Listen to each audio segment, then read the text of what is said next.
Lovely welcome to this new video about the Gene Keys transmission. Today I have a special and a different location, as you can see, and I look forward to the next 4 to 5 transmissions of Gene Keys weekly, and this is about the Gene Key number 4, which is the shadow of intolerance, the gift of understanding, and the Siddhi of forgiveness.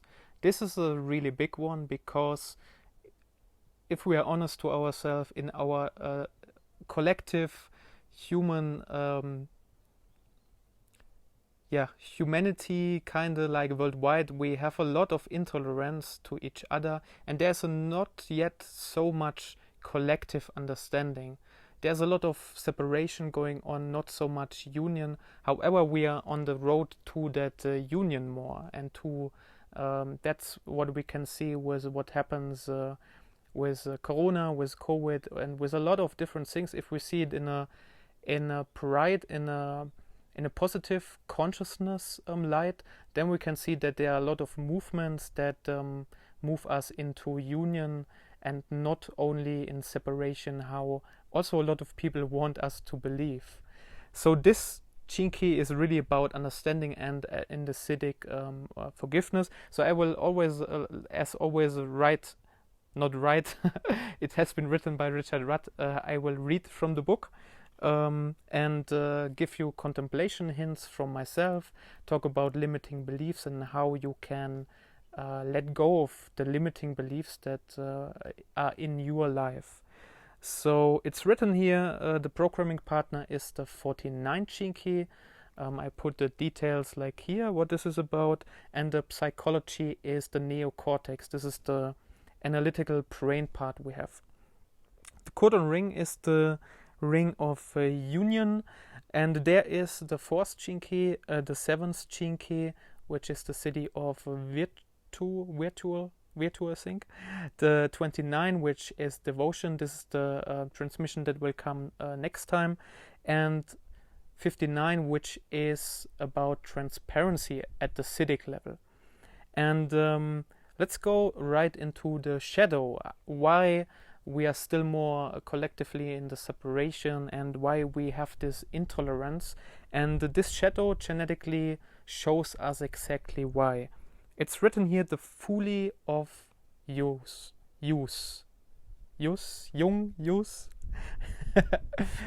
The 4th shadow, the shadow of intolerance, is rooted in the mind's habit of becoming tangled up with human emotions. Intolerance is best understood through its relationship to its programming partner, the 49 shadow of reaction. Because human beings are governed by their emotions, the general emotional state of humanity is unstable and chaotic. We tend to react to our whims instead of attuning to the quiet, clear guidance that lies within each of us. So it's really about the emotional patterns we have and the reactions, and how we also repress ourselves from our emotions. We cut totally off a lot from the emotional life we have. So the 4th shadow is essentially a misuse of one of the great gifts of the human mind, logic. As I already told, is about the neocortex, and that's why this is also about logic. And the power of this 4th Gene Key is the power to read and solve logical patterns. And as we shall see in the case of the 4th gift, this ability leads you to a universal understanding of the rhythmic patterns and tendencies of all life. However, at the low frequency based on emotional reaction or overreaction, this shadow uses the power of distorted logic to support and uphold its volatile nature. In other words, if the 4th shadow has a bad day and decides it doesn't like someone, it will find a whole list of logical reasons to support its dislike. This is what intolerance really is, a slanted perspective of logic. So it's really about the logical part that a lot of times when there's the best example, like when we wake up in the morning and the day starts bad, and everyone knows this. When the day starts bad, it's ending bad, and the whole day probably is bad.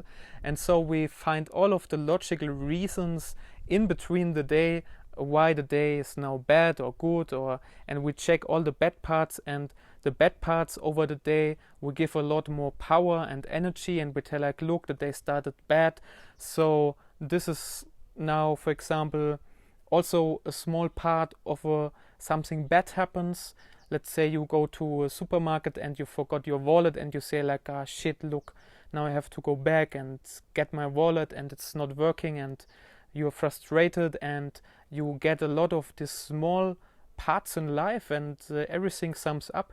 And that is funny, because like this distorted, like this separated, distorted logic always wants to give us more of this bad energy, low intolerance frequency, which is not gentle, which is not making us happy, which is making us sad and unhappy. And that's the shadow here about. So it's also written, through the medium of the fourth shadow, opinions, judgments and resentments are transmuted into convictions and certainties. In this way, people blind themselves with their own logic and can become deluded and sometimes dangerous. Yeah. So it's really about the opinions and judgments, like how they support each other, and you give them like more power than they actually are.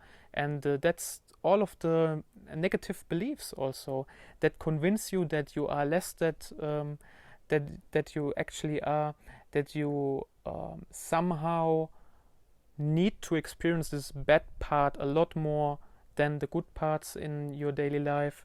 And I just noticed I didn't record for some weeks now, and it's really cool, like to start again. And I'm happy. I also had a lot of personal, emotional, logical, a lot of stuff in my life. So let's see what I can talk about that at some point. And I'm happy that I'm now continuously make the videos. And so I need a little bit time to come back to into the English and into the reading. I hope it's fine, and it helps you a lot. And so let's continue.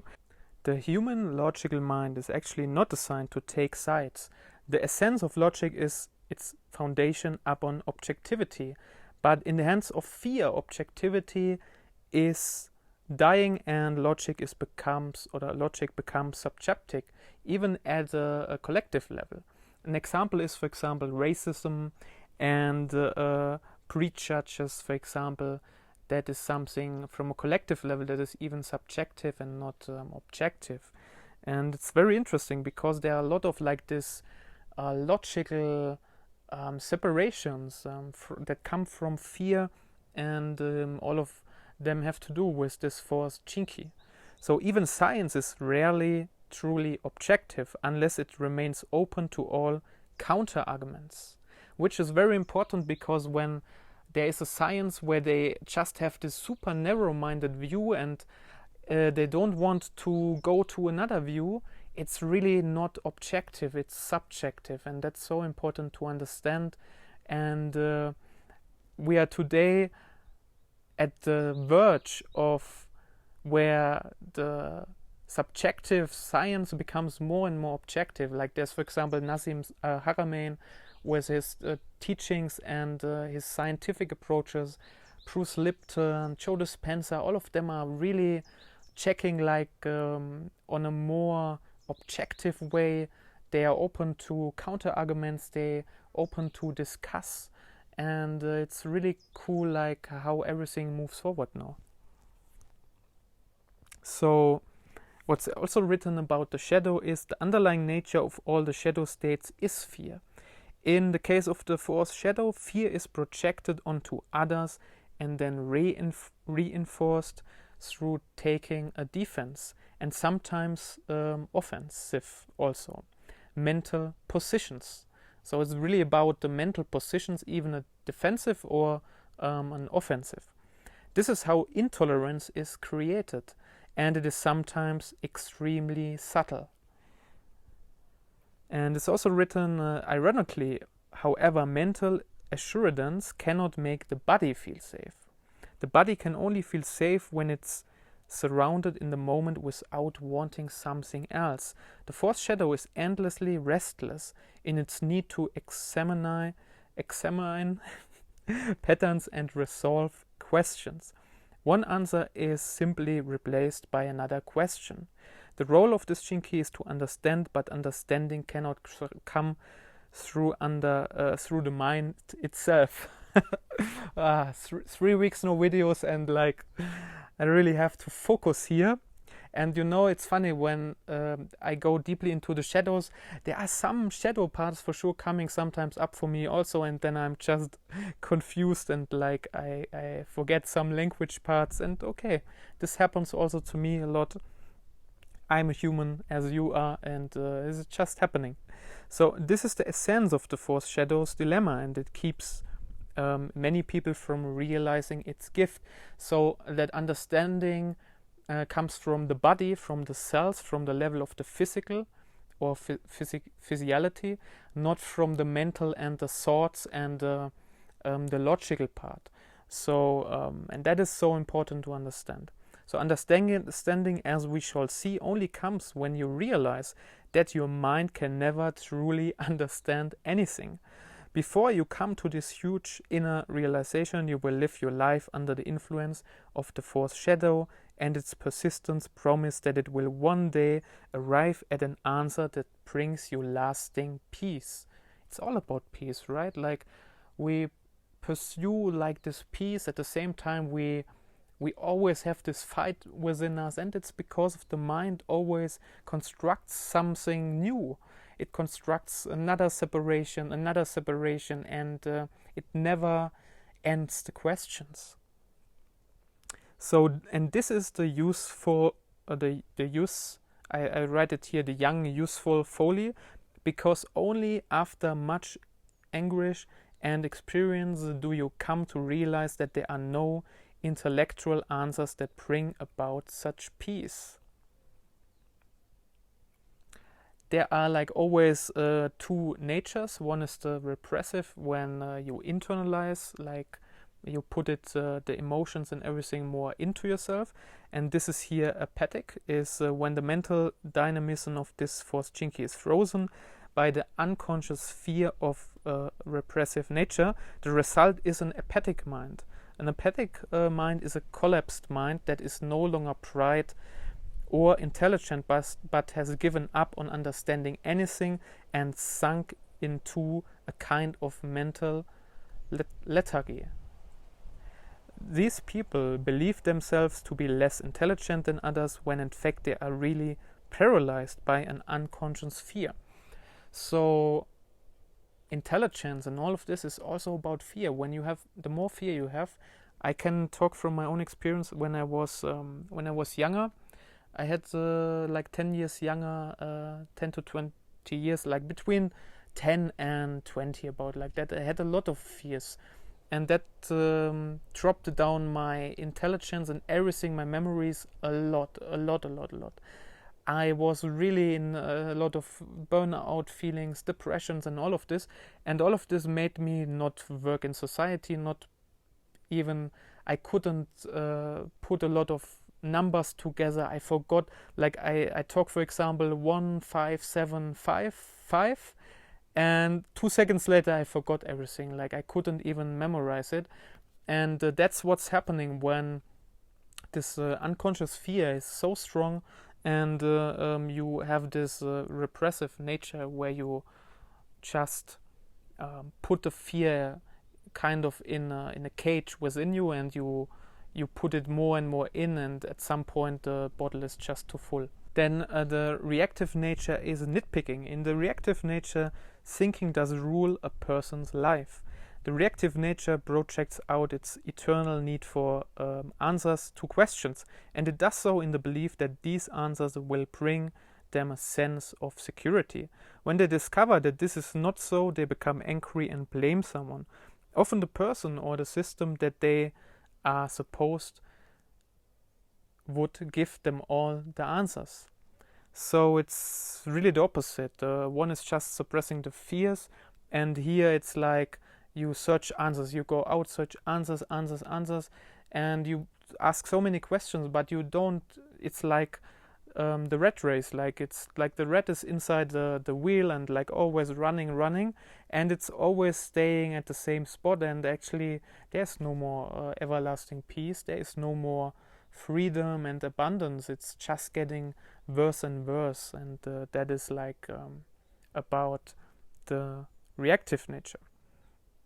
So let's go to the gift, which is understanding. It's written here, the quantum koans. If you are someone that already experienced this gift, you will notice that through your whole system. It's like it's that is the funny part. It's hard to describe, and the book describes it very good. So I read some parts here and give some ideas how this physical cell understanding, and it's also a lot about trust, how the trust is created. So the gift of understanding has nothing whatsoever to do with knowledge. Knowledge is what your mind thinks it needs in order to take away its permanent feeling of unease. But knowledge can never bring a sense of peacefulness. So it's interesting because knowledge, when you are online, and a lot of people pursue like to be knowledgeable, to know a lot, and you have to keep a balance of things you want to know in a way, and how to initiate something in your daily life so you can be happy. So only true understanding can bring peace along with it, because true understanding lies outside the domain of the mind. Understanding is of the whole being, and it does not and cannot require agreement from the cognitive capacities within your brain. It's not about the brain and the logical and the mental parts. It's really, really, really about the body, the feeling, the safety and the trust from the body, and then like you are able to act automatically from the heart, and that is what this is all about. So the gift of understanding is the only answer that will satisfy a person's dissatisfaction, and it must come about through the exhaustion of your mind rather than any other way. When you look logically at all angles of any concepts, you begin to realize that nothing can ultimately be proven through logic, because logic can always be used to prove the opposite. That is a strong line, and so true, because you can always prove the opposite. And you probably know how hard sometimes the society makes a lot of things, like with discussions, and people are narrow-minded, and they have one concept and they are not able to go to another concept of reality, of a worldview, and they just have this one view, and they are always able to get even more open concepts to reverse and tell them, this is not a true one because of this and this and this logical reasons. And a lot of that, what I experience, is always on the past. They tell like, look, it's because of the past, how the things in the past have been, now and in the future, this is the logical correct answer. And that is a very big misconception, what there is about, because the past is not the future, and definitely also not the present, and it's always the logic that tries to intervene like this and puts some parts from the past into the now and undermine something, how it's going. So this in turn really releases the mind to do what it loves best: research, communication, and play. So that's what the logic and the mind is for. When the force gift is freed from having to solve existence, it finally comes into its real genius. to play with the patterns of existence and arrange them in new and original ways. And this is really what genius is about, to act from the heart, to initiate from the heart, to have the understanding from the heart, and use the logical mind in a way, in an original way. For example, the 8th Gene Key is a lot about this, is about the gift of the style and the city of exquisiteness. It's really to create something totally new that has never been there in an original way, and that's what the gift level is about, and the Siddhic level. So in fact, guys, I have to move this shortly somewhere else because there is too much wind. And probably, maybe you have noticed already that I had cut a little bit because the wind is blowing here, blowing the camera around because of the wind. So I guess this is better. So there's no more interruption. Perfect. So in fact, you realize that all logical formula can be manipulated to prove or disprove anything. So yeah, it's really about this logical aspect that you cannot that's also the paradoxes of the logic, that you can prove and disprove anything you want, and it doesn't matter if people believe or disbelieve or whatever. It has to come from your physics, from your understanding. For me, it's like when there's an absolute truth and it's resonating with me, I feel it through my whole body. I have it a lot with friends that also are very conscious about an open worldview. And when we discuss and when we talk about some concepts or what we found out, it's always resonating through the whole body. Like, for example, even now I can feel it, and maybe you can also resonate and feel it now.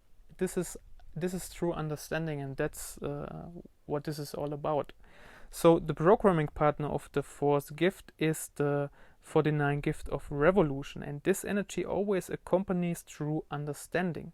The very nature of understanding is to bring about improvement for society in general, since the dynamic energy within this 4th gift is still experienced as a certain restlessness. Whereas at the shadow level, this was the restlessness to resolve your own insecurity. At the gift frequency, this becomes the restlessness to resolve the insecurity within society in general. Thus, understanding always carries within it the seed intention to solve the problems of intolerance and division in the world. There's not a lot more to say about that. It's really, the gift is not everything, and that's for example what I love about Gene Keys, that there is the Siddhic aspect and not just like the shadow and the gift, the duality. It's like the trinity of the shadow, gift, and Siddhi, where it's just totally open-minded and enhancing your worldview, our worldview as human beings, and that's what I really love about Gene Keys. So the children that come into the world carrying this new sequence of mutations will not be emotionally polarized. Their mental system will not run riot throughout their lives. The 4th gift of understanding will govern the way in which their minds operate from birth. So this is the new generation that will build up on over the years and centuries, where the emotional parts, we don't react and we also don't repress like the feelings. Similar to the child, they just put it out and then it's fine. And this is more how it will be that we mature in this emotional area. Especially like a lot of people, a lot of adults are now in this really emotional, stressful, turbulent phase. Also me, a lot of times, just like emotional states offline, online, activated, not activated, and that's just like how the collective life is now. And so we'll look forward how this will be in 5 to 10 to 20 years. It will be really awesome. I truly believe that. So let's go to the Siddhi, which is forgiveness. Merciless forgiveness. Forgiveness. Yeah, that's a great topic, huh? Through the rupturing of the fourth shadow, understanding will take the place of knowledge, and much of the trust of our modern world will die down.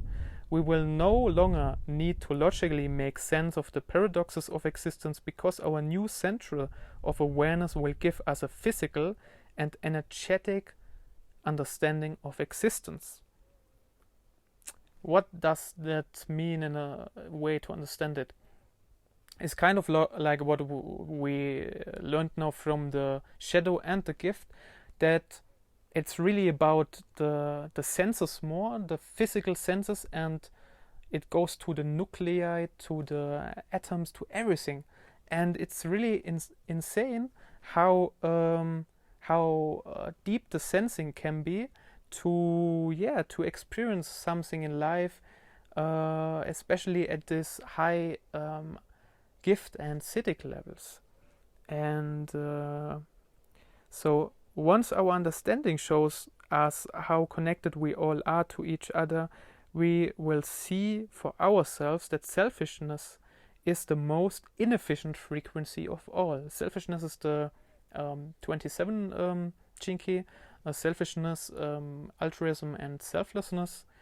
And so, like, when we are selfish only to ourselves and care only about us, and not have a balance to also care and love others and help and give and guide others, then it's really inefficient, because we actually don't create what we truly need and want from life.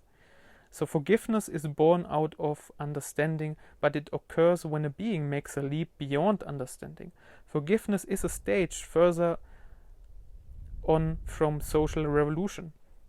Just because a person has understanding and good intention does not mean that they can orchestrate a perfect society.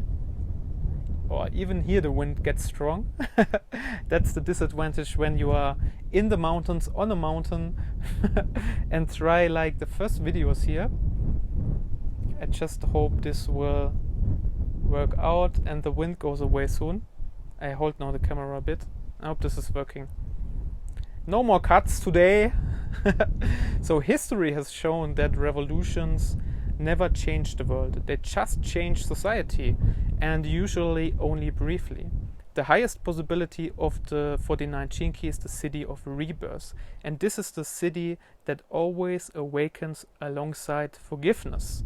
So rebirth and forgiveness are always interconnected together. So forgiveness, it's written here. I'm thinking shortly of this will be the first video where we have 3 locations, because the wind is getting too strong, and this may be not the best view, but it will work out.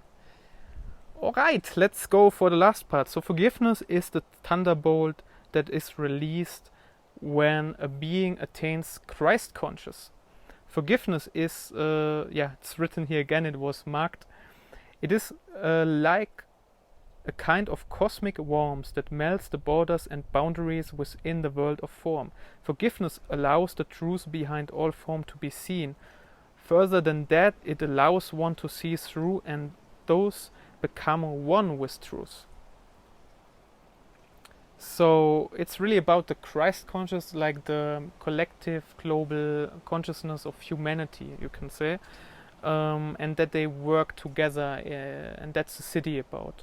So this is why the Siddhi of forgiveness is often credited with being capable of inducting miracles, because it can release a karmic debt that has stagnated for generations.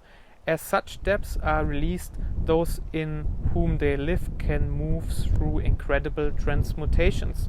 So similar as the wind starts to go crazy here, and we go a lot through a lot of transmutations in this one video.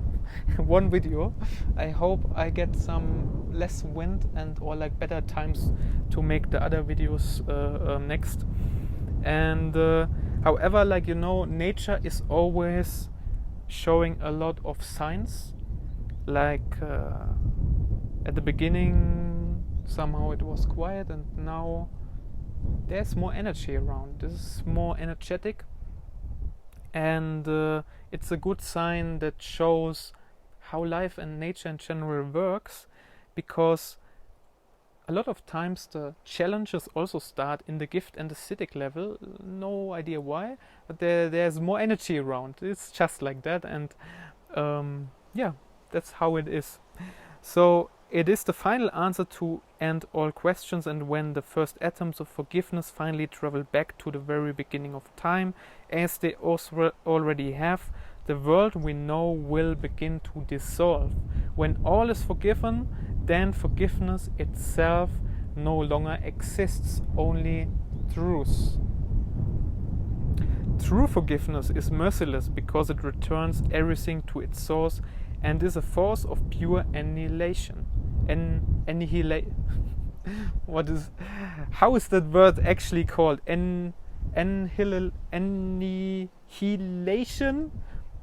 I write it there because, yeah, it's like a strange word.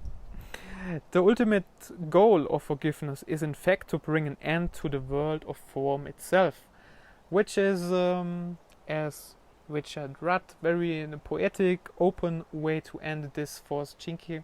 I hope very open. I hope you could get a lot out of this video. Even there's a little bit movement probably. I hope the microphone worked very good. At least you have a good background and funny background. See you in the next video. Then very quiet. Check out that it's working here. Thumbs up when you like the content and it helps you what I talk about Chinkies and the soul's purpose and how to live an exciting life and be happy and peaceful and have the abundance and freedom. And if you haven't subscribed to the video yet, then you can do that. And in the descriptions you also have more links. You can access my blog Beyonduality. There's a lot also about Chinkies and about all of the topics. And then see you next time. You, Dominic. Have a peaceful day full of understanding and forgiveness.